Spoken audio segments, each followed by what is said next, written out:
Hello, welcome to the Capitol Report on NTD television. I'm Steve Lance. In a Washington, D.C. federal court today, former President Trump advisor Steve Bannon was found guilty of contempt of Congress. NTD's Iris Tao has more from outside of the courthouse in Washington. Morning, folks. A Washington jury has found former White House strategist Steve Bannon guilty of contempt of Congress. That for Bannon's refusal to comply with the subpoena from the January 6th committee demanding documents and testimony. And now the verdict has come out. Let's hear what Mr. Bannon and his lawyer have to say about it. Here today, but we're not going to lose this war, right? I stand with Trump and the Constitution, and I will never back off that, ever.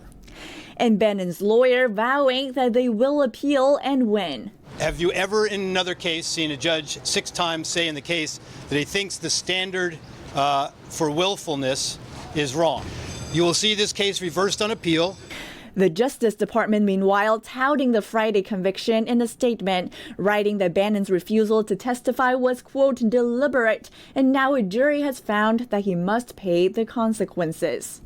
In closing arguments on Friday, Bannon's lawyers reiterated that Bannon did not intentionally defy the subpoena, but was instead concerned about executive privilege. But such an argument was struck down by the court. And prosecutors on Friday said, quote, his belief that he had a good excuse does not matter, and that is not a defense for contempt. But Bannon's lawyer told NTD that Bannon may still want to come forward. And is Mr. Bannon still planning to testify at a January 6th hearing? Well, we'll have to see now. Now they've just determined that there's no longer any subpoena in effect. So there's really nothing for them to enforce. He may want to voluntarily testify. His lawyer said that Bannon wanted to testify but knew he would be barred from telling the true facts. And this as Bannon blasted January 6th panel while leaving the courthouse. Show trial committee, the J6 committee, didn't have the guts to come down here and testify in open court. Bannon's sentencing is slated for October 21st, and his lawyer told us they would file an appeal of today's conviction on that exact same day. And Bannon is facing sentences ranging from 60 days to 2 years in prison. Reporting in Washington, D.C., Iris Tao, NTD News. The January 6th committee yesterday argued that former President Trump deliberately ignored calls from staff to denounce violence. The panel attempted to lay out a minute-by-minute account of Trump's actions during the Capitol breach. The January 6th panel Thursday detailed what members said was Trump's failure to act between the end of his speech at a rally urging supporters to go to the Capitol and the release of a video telling people to go home. But you have to go home now. We have to have peace. President Trump did not fail to act during the 187 minutes between leaving the ellipse and telling the mob to go home. He chose not to act. The panel's chairman, Representative Benny Thompson, said Trump's daughter Ivanka and son Don Jr. were among those who pleaded with him to act. Witnesses told the committee President Trump didn't call any law enforcement or national security officials as the events unfolded.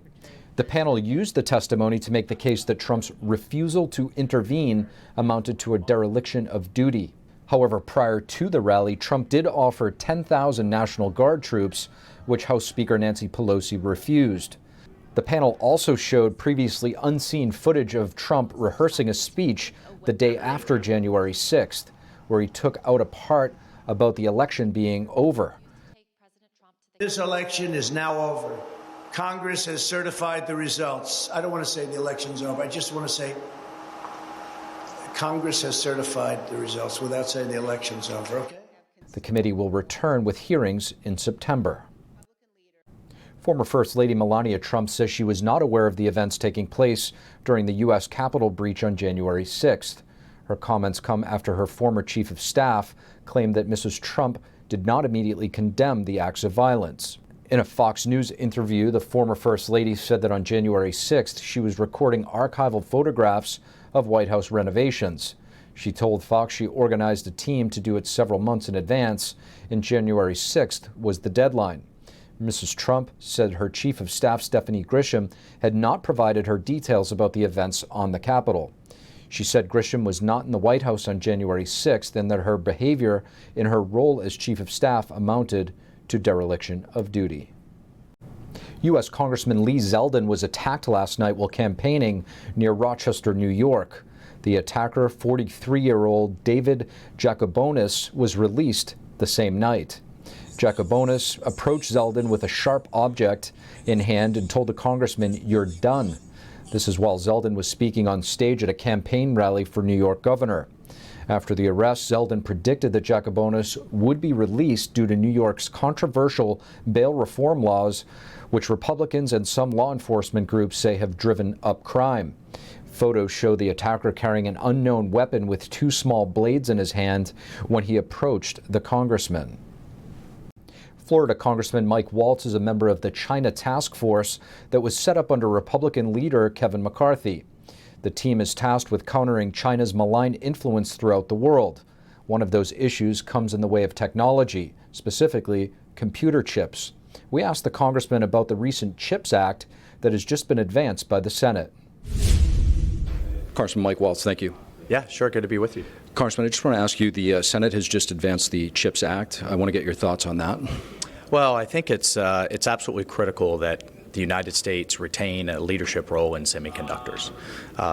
That is, there's a lot of consternation, and understandably from free marketeers, from some conservatives and others, really across the spectrum on picking winners and losers, so to speak, or picking industries to invest in. But I think one thing to understand is that without semiconductors, without computer chips, we've seen with a lot of the most recent supply shortages, that pulls the rug out from under our entire economy. You couple that with the Chinese Communist Party's concerted effort, unfair trade practices, huge investments into dominating that market at the expense of the United States. I think this is something we have to take a very hard look at. That said, it has to have appropriate guardrails. We can't pour billions of taxpayer dollars into bringing that industry back into the United States, of having the U.S. to be a lead, and then just watch the intellectual property get stolen or get siphoned right back over to Beijing, which they are very aggressively doing across all kinds of technology sectors. So we'll see the actual language that comes over. Broadly, I'm supportive of the effort, but those appropriate guardrails need to be in place.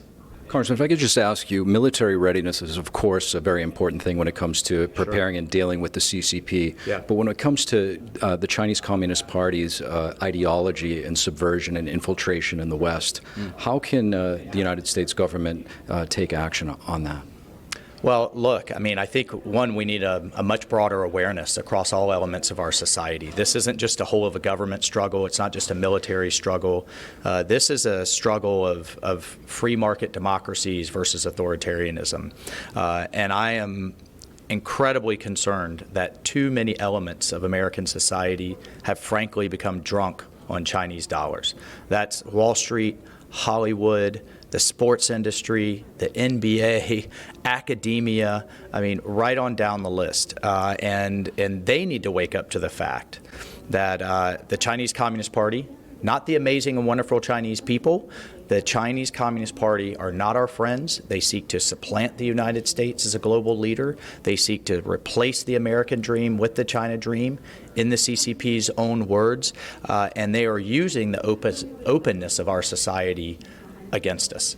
And so I will continue to bang that drum, to raise awareness. Fortunately, after COVID, we're seeing a lot of Americans realize that seemingly cheap things like masks or gowns or gloves, if you have an adversary threatening to turn them off, if you have an adversary that's created dependency deliberately in things like antibiotics or cancer meds or rare earth minerals, and they're threatening to choke those off from our economy if we don't agree with them, I think the American people are getting the wake-up call. But my message has been, when you see made in China, put it down. Made in America is not just a jobs issue, it's a national security issue. Congressman Mike Waltz, thank you. All right, thank you. Welcome back to NTD's Capitol Report. I'm Steve Lance. Thursday night, hundreds of candle flames dotted the National Mall in front of the Washington Monument. Over 1,000 Falun Gong practitioners participated in a candlelight vigil in memory of those killed by the Chinese Communist regime for their faith. July 20th marked 23 years since the Communist Party launched its nationwide persecution of Falun Gong. Falun Gong, also called Falun Dafa, is a spiritual practice that originated in China.